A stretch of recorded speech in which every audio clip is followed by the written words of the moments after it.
Well, today is the International Day for the Elimination of Racial Discrimination. It's a day that gives us a great opportunity to look back on the country's dark history of race relations and how the issue stands today. On the surface, it looks like we've come a long way. After all, we have a black first family in the White House. But to what extent does racism still exist? If you look at the criminal justice system, quite a bit. Race in criminal justice, this is what this chart shows, 3,422 black male prisoners per 100,000. And when it comes to whites, that number is far less for the same amount of people in that population, 487 white males per prisoners per 100,000. So how far have we really come when it comes to race in the United States? To discuss, I'm joined by Boots Riley, musician and activist.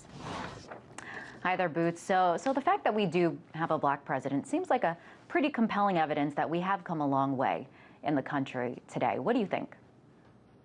Well, I've never been one to put forward that it's the government that's the oppressor. So it's actually the system and the ruling class that is responsible for oppression and racism. So whether you have a black manager in the McDonald's while you're working there or a white manager, you're still working at McDonald's and you're still a servant. So no, I don't think that having a black president puts a dent in the racism that we experience. That figure that you put up there comparing black and white incarceration is a compelling figure, but it does not include the other additional information that shows that arrest rates for whites and blacks are pretty much the same for the same crimes. But the question is, what happens once people go to court? So black folks are more likely to be convicted and jailed for the same crimes than white folks are. And the numbers certainly show that there is a problem, that race is still an issue. But would you deny that we have made strides? I mean, things like affirmative action, actions that have been taken to address this issue. Some even call it reverse racism in some cases. Well, I want to put it into context that any changes that have come about have only come as a direct of mass radical movements, right? So affirmative action came about at a time when there were revolutions going on all over the world, when people were shutting down places of business, and there was fear of a revolutionary movement growing here in the U.S. It didn't come through any electing the right person. Actually, Nixon was in office when that came about, and it came because of turmoil on the streets and a movement. So there are slight changes. Obviously, even with affirmative action, most of that is being taken away. So as long as you don't have a movement, you are not going to have change. All right. The few things that have come about, have come only because of fierce fighting. All right. I want to ask you, Mr. Riley, do you feel like you're discriminated against on a day-to-day basis these days? Well, let's say this. I think my existence is a little different than the average person, and definitely than the average black person. People recognize me on the street. However, even that being said, if you want to just talk about racist oppression,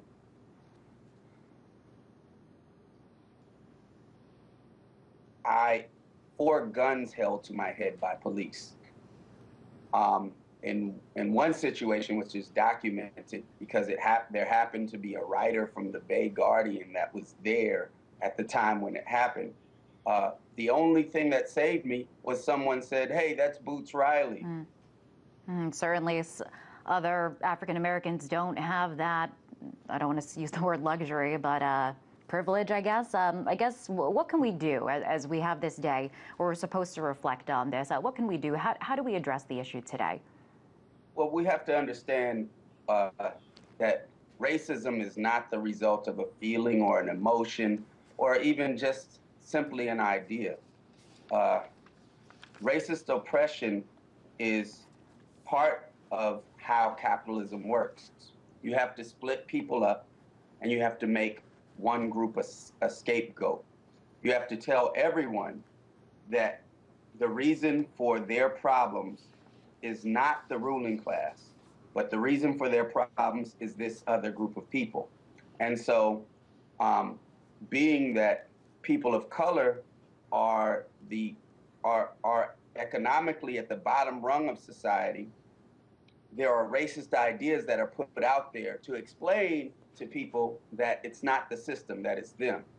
So that it's the people themselves and it's their problem. So there are racist ideas about people of color being savage or uh, being stupid or just being morally wrong, and those stories are put out there in news media and in television shows and movies only to explain that, hey, these folks are just poor because of themselves and it's not a systematic problem. So what we have to understand is that the economic situation we're in has to do with the capitalist system, and it does not have to do with people not understanding or